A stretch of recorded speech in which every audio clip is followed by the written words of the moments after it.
sa patuloy na maigting na kampanya ng kapulisan laban sa iligal na droga matapos masamsam ang tinatayang 140,000 pisong halaga ng inilalang shabu sa magkaiwalay na anti-illegal drugs operation ni kinasanang Cebu City PNP.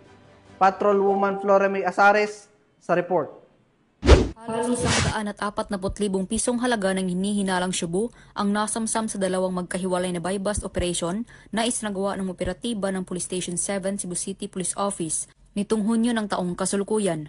Sa ikinasang operasyon, dakong alas 9:15 ng gabi sa sitio Maxi Pino, Barangay Bulacau, naaresto si alias Upaw, 36 anyos at residente ng naturang lugar. Ang sospek ay nasa drug database ng pulisya at itinuring na isang street-level individual.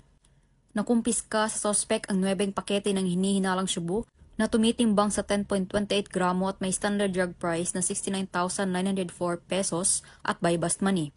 Kasunod nito, isang oras ang lumipas, dakong alas 10:20 ng gabi, isa pang buy-bust operation ang ikinasa sa sitio Campar, Barangay Poblacion Pardo na nagresulta sa pagkaaresto kay alias Bibo, 20 anyos, residente ng sitio Santo Niño sa parehong barangay.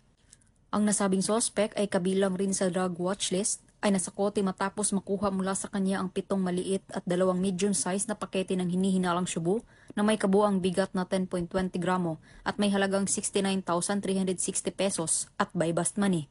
Ang dalawang sospek ay pansamantalang nakakulong sa Inayawan Police Station habang inihahanda ang kaso laban sa kanila. Kami po at 10 ng aming kasamahan sa Police Regional Office 7, lalo na ang Cebu City Police Office, ay pinapaalala sa publiko na ang inyong kapulisan ay araw-araw po at walang humpay na nagsasagawa ng operasyon, lalo na sa illegal na droga. Mula dito sa Central Visayas, ako po ang inyong Police News Network Correspondent, Patrolwoman Flora May Azares, alagad ng batas, tagataguyod ng balitang pulis. Maraming salamat Patrolwoman Azares.